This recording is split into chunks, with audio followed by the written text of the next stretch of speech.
The massive warship shuddered as another blast hit its shields. First Light stood at the command center, his crystalline form gleaming under the red warning lights. He had fought in this war for over 200 years, yet nothing ever changed. The enemy ships, dark and organic-looking, moved in the same patterns they always did. His own fleet responded with the same counterattacks they had used countless times before. Status report. First Light commanded, his voice tired despite his attempt to sound confident. Our shields are at 60%. The Dark Collective forces are at 58% strength. We are maintaining our defensive position, his second-in-command reported. First Light nodded. It was always the same.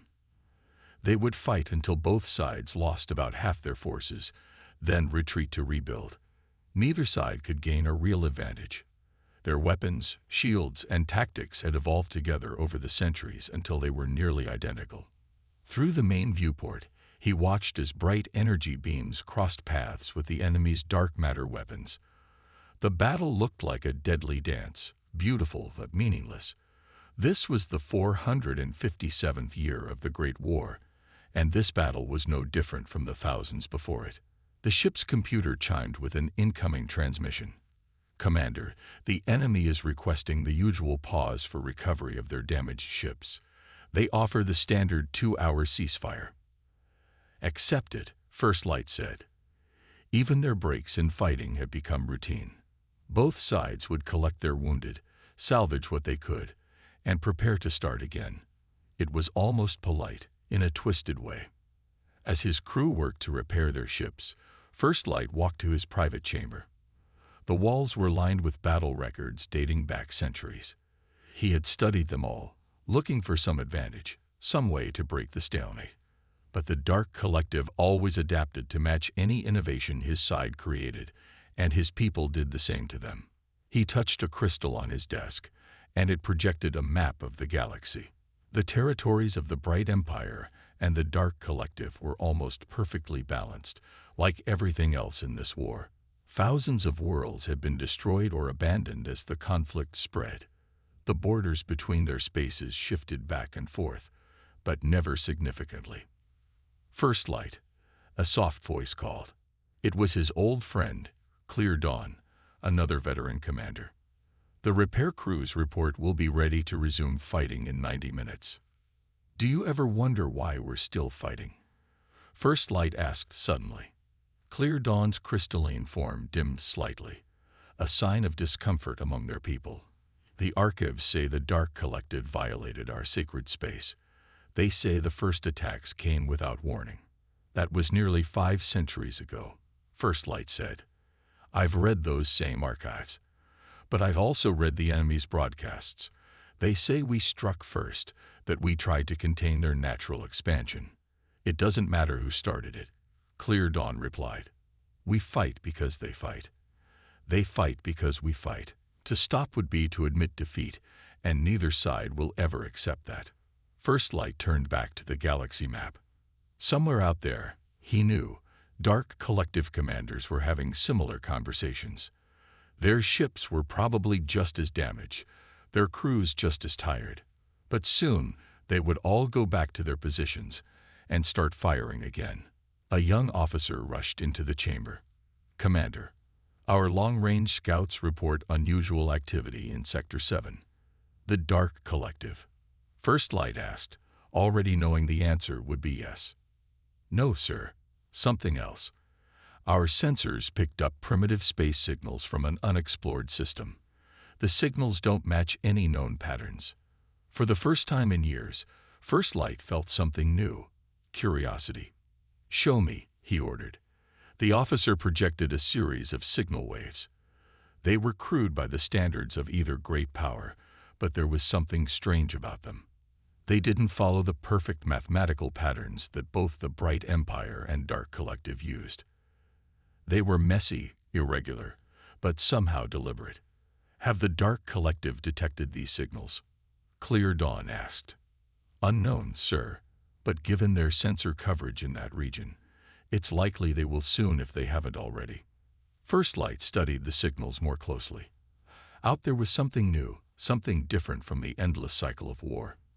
He didn't know it yet, but he was looking at humanity's first radio broadcasts reaching deep space, and everything was about to change. The dark collective scout ship drifted silently at the edge of the Sol system. Its organic hull absorbed all light, making it nearly invisible against the backdrop of space.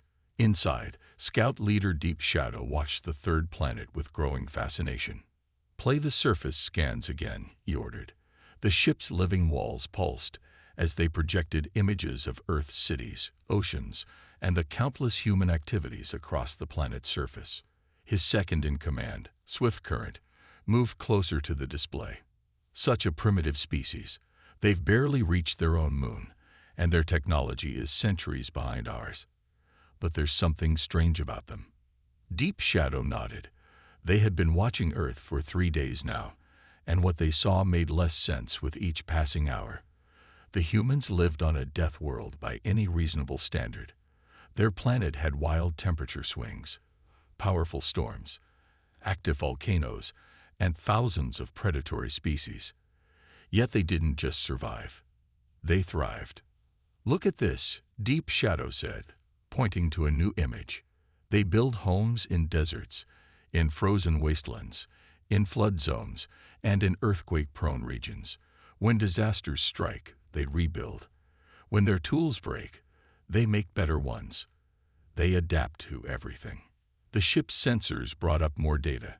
Humans playing sports in extreme heat, climbing mountains without protective gear, diving into deep oceans with simple breathing equipment. Everything about them defied logic. "Their bodies are so fragile," Swift Current observed. "No natural armor, no enhanced senses, no biological weapons. Yet they've become the dominant species on their world." Deep Shadow pulled up another set of images, these showing human conflicts. "Look at their wars. They're constantly fighting each other, but not like we fight the Bright Empire. Every battle is different. They use tricks, deceptions, and strange strategies. They win battles even when outnumbered or outgunned." As they watched, a message arrived from Dark Collective High Command. Deep Shadow read it, and his organic armor rippled with excitement. "The Bright Empire has discovered Earth too. They have a scout ship on the other side of the system." Swift Current's armor darkened with concern. "Should we engage them?" "No. High Command wants us to continue observing. They think humans might be useful." The scout ship's sensors focused on a new scene, a human construction site. Workers were building a massive bridge across a wide river. Some of their equipment broke down, but instead of stopping, they quickly created makeshift tools and found new ways to move their materials. "They're problem solvers," Deep Shadow said quietly. "When they can't overpower something, they find a way around it. When they don't have the right tools, they invent new ones." Swift Current moved to another display showing human entertainment. "They spend time imagining things that don't exist. Look at these stories they tell. They dream about traveling between stars, meeting alien life, doing impossible things. Even their young are encouraged to imagine and create." "That's what makes them dangerous," Deep Shadow replied. "The Bright Empire hasn't changed their basic tactics in centuries. Neither have we. We just keep copying each other, getting slightly better at the same things. But humans never do anything the same way twice." A new alert caught their attention. The humans had launched another primitive satellite. Its design was completely different from their previous ones. They were experimenting, innovating, taking risks. "High Command wants us to make contact," Deep Shadow announced. "But we need to be careful. If the Bright Empire recruits them first, these humans would give them an advantage." Swift Current finished the thought. "They think differently than us. They might see weaknesses in our defenses that we've never noticed." Deep Shadow studied Earth one more time. Such a hostile world had produced such adaptable creatures. The Dark Collective had superior technology, superior numbers, and centuries of battle experience. But watching humans find creative solutions to their countless problems made him feel something he hadn't experienced in a long time: uncertainty. "Send word to High Command," he ordered. "Tell them we need to act quickly. The humans are primitive, but they're advancing faster than any species we've ever seen. And most importantly, they're unpredictable. In a war where everything has been predictable for centuries, that makes them the most dangerous force in the galaxy." The massive crystalline ship appeared over New York without warning. Commander Jack Miller watched from the United Earth Government headquarters as it hovered there, shimmering like a diamond in the sun. Military jets circled it at a safe distance, but the alien vessel made no aggressive moves. "All major cities are reporting similar ships," General Thompson said, his voice tense. "They're just waiting." Miller nodded, studying the readings on his tablet. The ships had somehow bypassed every early warning system on Earth. Their technology was far beyond anything humans had developed. Yet here they stood, making no demands, no threats. "Sir," a young officer called out, "they're broadcasting on all frequencies. The message, it's in English." The main screen lit up with a simple message: "We come seeking alliance. We are the Bright Empire." Before Miller could respond, another alert sounded. More ships had appeared, these looking like dark, organic shapes that seemed to absorb light rather than reflect it. The Dark Collective had arrived too. "Two alien civilizations in one day," Miller muttered. "Why do I feel like we're about to be caught in the middle of something?" The next few hours were a blur of diplomatic messages, emergency meetings, and rapid decisions. Both alien groups wanted to meet with Earth's leaders. Both claimed to come in peace. Both warned about the other. Miller found himself chosen as humanity's chief negotiator. He sat in a specially prepared conference room, facing representatives from both civilizations. The crystalline form of First Light sat to one side, while the dark, shifting shape of Deep Shadow sat to the other. "Let me be direct," Miller said, surprising both aliens with his bluntness. "You're at war with each other, and you both want us as allies. But before we even consider taking sides, we want to understand what we're dealing with." First Light's crystal structure flickered, apparently a sign of surprise. "You are very perceptive. Yes, we have been at war for 457 years.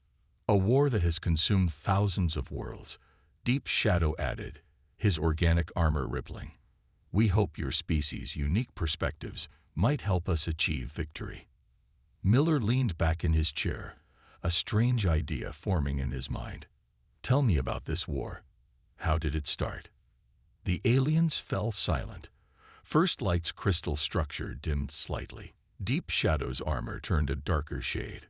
"The historical records are unclear," First Light admitted. "We know they struck first," Deep Shadow said, but his tone lacked conviction. Miller looked between them. "You've been fighting for over 4 centuries, and neither of you remembers why." Both aliens shifted uncomfortably. Miller pulled up some data on his tablet, information both sides had shared about their conflict. As he studied it, he saw something that made him smile. "You've been copying each other," he said suddenly. "Every time one side develops a new weapon, the other matches it. Every time one side creates a new defense, the other adapts. You're trapped in a loop of imitation." The aliens were silent again, but this time their silence felt different. They were listening.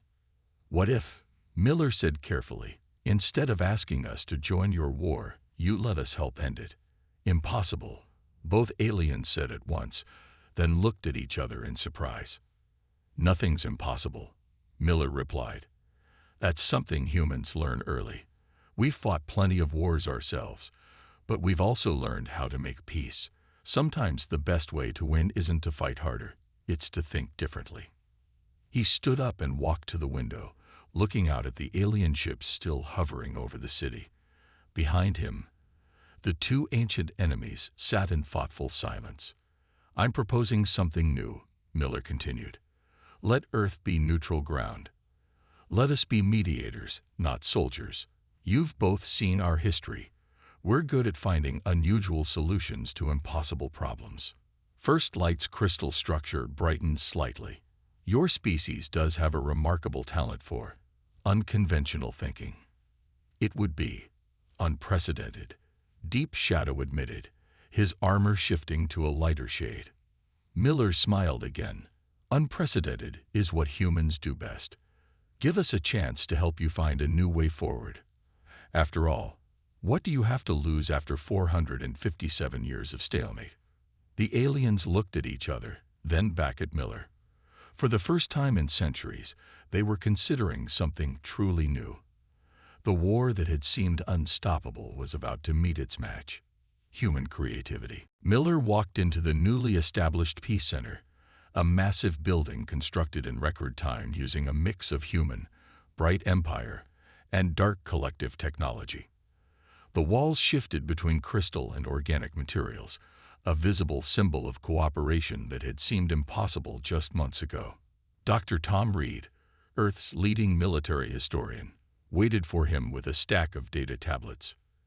"You need to see this," he said, spreading out various battle records from the centuries-long war. "What am I looking at?" Miller asked, studying the complex diagrams. "Proof that both sides have forgotten how to think creatively," Reed replied. He pointed to a series of battles. "Look at these tactics. For the past 200 years, every innovation has been just a slight improvement on what came before. No completely new ideas, no unexpected strategies. They're stuck in a loop of small improvements." Miller nodded, remembering Earth's military history, like how we went from spears to guns to missiles, instead of just making better spears. "Exactly," Reed said. "These aliens have superior technology, but they've lost the ability to think outside their established patterns. That's where we come in." The door opened, and Mark White, a former Special Forces trainer, walked in. "You won't believe what just happened in the joint training exercise," he said, grinning. Miller raised an eyebrow. "Try me." "We put a team of human soldiers against both bright empire and dark collective forces in a capture-the-flag scenario. Our team had basic equipment, while they had their advanced tech. And we won 3 times in a row. Not because we were stronger or faster, but because we did things they never expected. We used decoys, false retreats, and even played dead. They didn't know how to handle strategies that didn't follow their usual patterns." Reed laughed. "That's exactly what I'm talking about. Their technology advanced, but their thinking got stuck." Miller walked to the window, watching teams of humans and aliens working together in the courtyard below. A group of human engineers was showing bright empire technicians how to repurpose old mining equipment into emergency shelters. Nearby, dark collective scientists were learning about Earth's weather prediction methods, amazed by how humans adapted to their planet's chaotic climate. "It's not just about military thinking," Miller said. "It's about everything." They've both been so focused on copying and countering each other that they've forgotten how to solve problems creatively. A young aide rushed in with a new report. "Sir, the Joint Science Team has made a breakthrough. They combined dark collective biological technology with bright empire crystal tech, using human computer systems as a bridge. They've created something entirely new." Miller read the report, smiling. The project was a success because humans had suggested combining technologies that both sides had always seen as incompatible. Sometimes it took an outside perspective to see past old assumptions. "How are the peace talks going?" Reed asked. "Better than expected," Miller replied. "Once we got them to stop talking about the war and start talking about the future, things changed. We showed them Earth's history, how former enemies became trading partners, how competition in peacetime led to greater progress than conflict." White nodded. "And showing them our movies about alien invasions didn't hurt either. Made them realize how silly their war looked from our perspective." The room's display screen lit up with a new message. Another group of neutral worlds had agreed to join Earth's peace initiative. More and more civilizations, tired of being caught between the two powers, were following humanity's lead. "You know what the best part is," Miller said, looking at the message. "We're not just stopping a war. We're teaching 2 advanced civilizations how to think differently." Every time we show them a new way to solve a problem, they remember how to be creative again. Reed gathered his data tablets. It's ironic. They came to Earth looking for weapons or soldiers. Instead, they found something much more powerful. What's that? White asked. Miller smiled. Hope, and the reminder that the best way to win isn't always to fight harder. Sometimes it's to stop fighting and start thinking. Humans might be behind them in technology, but we never lost our ability to imagine new possibilities. The sun was setting outside, casting long shadows across the Peace Center's grounds. Below, humans and aliens continued working together, learning from each other, breaking down barriers that had stood for centuries. The unstoppable war had finally met its match. Human imagination. First Light stood in the observation deck of the Joint Research Station, his crystalline form reflecting the light of distant stars. Beside him, Deep Shadow's dark organic armor shifted slightly as they both watched the unusual scene unfolding before them. A small human ship, barely a tenth the size of their standard vessels, was demonstrating a new rescue technique. Instead of using massive energy beams to tow damaged ships, they had developed a simple net system that could safely wrap around vessels of any design. They use such simple tools, Deep Shadow said, yet they solve problems we've struggled with for centuries. Did you see what they did in the Centauri sector? First Light asked. They turned an asteroid field we've been fighting over for 50 years into a mining operation that both our peoples can use. The human ship finished its demonstration and returned to the station. Miller stepped out, followed by his team. He had dark circles under his eyes from long hours of work, but he was smiling. Your turn, he said to the alien commanders. We've shown you our solution. Now try working together to improve it. The aliens looked at each other uncertainly. Working together still felt strange after centuries of conflict. But that was exactly what humans kept pushing them to do. In another part of the station, human engineers were teaching both sides about something they called cross-training. Teams were mixed, forcing Bright Empire and Dark Collective members to learn each other's technologies. The results were surprising. Look at this, Miller said, pulling up a display. It showed a new type of shield system that combined crystalline structure with organic adaptation. This was developed by one of our joint teams. It's better than anything either side had before, and it only worked because they combined their knowledge. A young human engineer ran up to them, excited. Commander Miller, we need you in Lab 7. The teams have discovered something amazing. They hurried to the lab, where a group of alien scientists were clustered around a strange device. It pulsed with both light and shadow, somehow combining the core technologies of both civilizations. We were trying to follow your suggestion about looking at problems backward, one of the Bright Empire scientists said. Instead of making weapons more powerful, we thought about making them unnecessary. The device, they explained, could create zones of complete peace, areas where weapons simply wouldn't function. It required both crystalline and organic technology, working in perfect harmony to operate. It's not just about stopping fights, Deep Shadow realized. It's about making fighting pointless. Miller watched as the two ancient enemies worked together, adjusting the device with growing enthusiasm. They were acting like excited children discovering something new, which, in a way, they were. Centuries of war had made them forget the joy of creation. In the station's communication center, reports were coming in from across the galaxy. More and more worlds were adopting human-inspired solutions to old problems. Trade routes were opening in former battle zones. Joint colonies were being established on contested planets. We've received another interesting request, Miller's aide told him. Both sides want to send their young ones to Earth for education. They say they want them to learn how to think like humans. First Light's crystal structure brightened. We've noticed something about human children. They ask why about everything.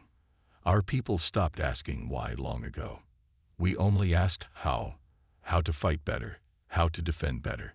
Children are the future, Deep Shadow added, his armor rippling thoughtfully. Perhaps it's time we remembered how to question everything like they do. Miller looked out at the stars again. Just months ago, these same aliens had come to Earth looking for weapons or soldiers. Instead, they had found teachers, innovators, and dreamers. Humans hadn't just shown them new ways to solve problems. They had reminded them how to imagine new possibilities. "You know what's really remarkable?" Miller said. "None of what we've shown you is particularly advanced. We've just helped you look at things differently. Sometimes the simplest solutions are the best ones." The device in the lab pulsed again, its harmonious blend of light and shadow a symbol of what was possible when old enemies learned to work together. The war wasn't just stopping. It was being transformed into something entirely new, one creative solution at a time. The old battlefield was unrecognizable now. Where massive fleets once clashed, a sprawling space station floated peacefully. Its design was unlike anything seen before in the galaxy, a perfect blend of crystalline architecture, organic technology, and human practicality. Miller called it Hope Point, and the name had stuck. Today, the station was hosting its first Galactic Science Fair, an idea that had made both alien races scratch their heads at first. But humans insisted that competition could be friendly, that rivalry didn't need weapons. "Look at them," Tom Reed said, pointing to a group of young aliens. Bright Empire and Dark Collective children worked side by side, their project combining both their technologies in ways their parents would never have imagined. They don't see enemies anymore. They see friends with different ideas. Miller watched as a human teacher helped the children adjust their invention. A device that could terraform dead worlds back to life. It used Dark Collective biological understanding and Bright Empire crystal energy, controlled by simple human computer systems. "Commander," a voice called. It was Peter Ross, one of the human military advisors. "You need to see this." They walked to the station's command center, where a large screen showed a distant sector of space. A Bright Empire ship had suffered a critical failure and was drifting toward a dangerous radiation field. But instead of waiting for their own rescue ships, they had called the nearest vessel for help, a Dark Collective cruiser. 6 months ago, they would have seen this as a chance to destroy an enemy, Ross said. Now they're working together like they've done it all their lives. The rescue was successful, carried out using techniques developed by human emergency response teams. The Dark Collective ship towed its former enemy to safety using the simple net system that had seemed so primitive to them before. In another part of the station, a massive library was under construction. Both civilizations had agreed to share their complete historical records, with human historians helping to sort through the information.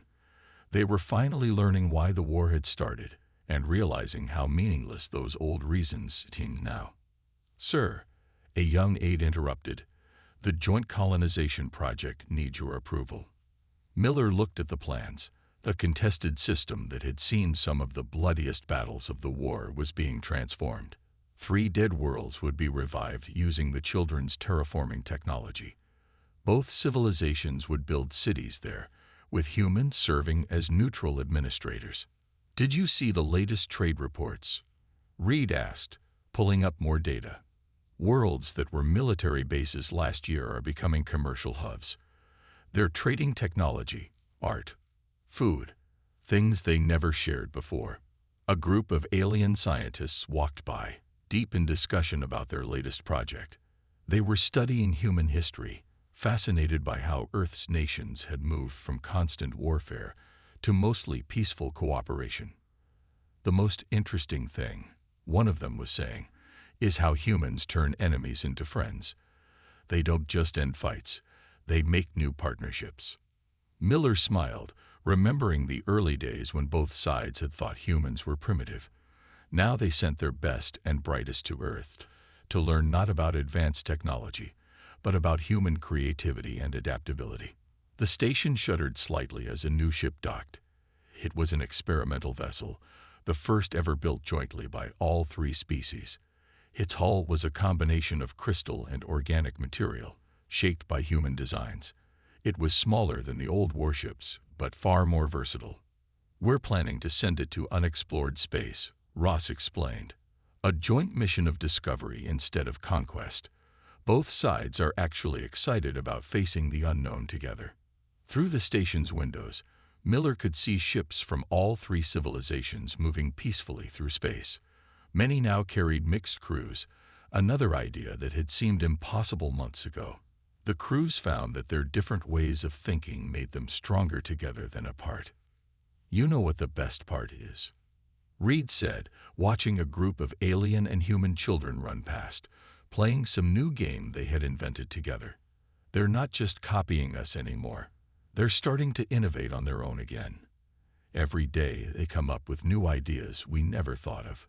The unstoppable war had not just been stopped, it had been transformed into something beautiful. Where there was once endless destruction, now there was endless creation. And it all started because humans showed them that the best victory isn't defeating an enemy, it's turning them into a friend. 1 year had passed since the first human contact. Miller stood on the grand observation deck of the newly completed Galactic Unity Station, looking out at the transformed galaxy. The massive station, built in the exact spot where the war's first battle had taken place centuries ago, was a testament to how far they had come. Today was the official ceremony marking the end of the 457-year war. Representatives from all three civilizations gathered in the station's Great Hall, which had walls that shifted between crystal and organic forms, with human architectural designs blending both styles perfectly. First Light and Deep Shadow stood beside Miller, all three watching as their people mingled freely below. The old commanders had become close friends, something that still amazed everyone who knew the history. "I found our original war declaration in the archives," First Light said, his crystal form glowing softly. "It seems so foolish now.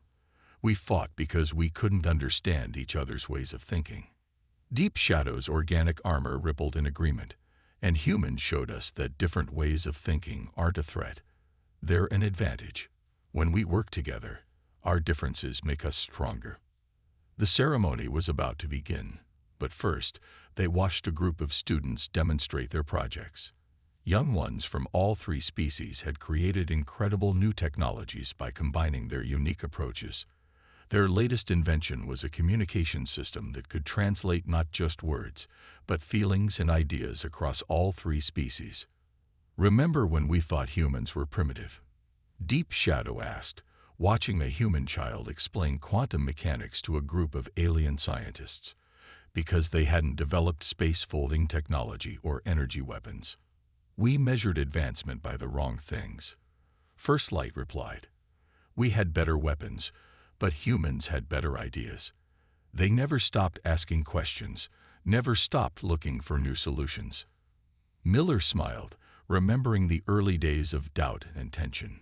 Now, former battlefields had become trading posts and research centers. The massive fleets that once clashed in space had been transformed into exploration vessels and cargo ships. Even the weapons factories had been converted to produce tools for terraforming dead worlds back to life. The station's main screen displayed images from across the galaxy. On one world, dark collective biological technology was helping restore forests destroyed by the war. On another, bright Empire crystals powered clean energy systems designed by human engineers.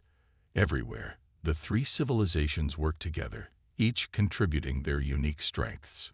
"It's time," Miller said, as the hall filled with representatives from thousands of worlds. The ceremony was simple, another human touch that had surprised the aliens who were used to complex protocols. 3 leaders, one from each civilization, would sign a document officially ending the war. But more importantly, they would sign a new alliance, pledging to explore and build together. As Miller watched the signing, he remembered something his grandfather used to say: "The best way to defeat an enemy is to make them your friend." Humans hadn't just stopped a war. They had shown 2 advanced civilizations a better way forward. "What do you think the future holds?" Deep Shadow asked, watching as celebration lights filled the station. "More surprises, I hope," First Light answered. "I've learned to love the human way of never knowing exactly what comes next." Miller looked out at the stars again. Ships of all 3 designs moved peacefully through space, many of them heading to the unexplored regions they would now discover together. The war that had seemed unstoppable had been transformed into an unstoppable force for progress. A group of children ran past them, playing a new game they had invented that combined all three species sports. Their laughter echoed through the hall, a sound that would have been impossible a year ago. "You know what the real victory is," Miller said, watching the children play. "It's not just that we stopped the war. It's that we made peace more exciting than conflict. You're not copying each other anymore. You're creating something new together." The station's lights dimmed slightly, signaling the start of the celebration proper. Music from all three cultures played together in strange but beautiful harmony. The war was over, but this was more than just an ending. It was a beginning. In the end, the unstoppable war had been stopped not by superior weapons or tactics, but by the simple human gifts of creativity, adaptability, and the ability to imagine a better way.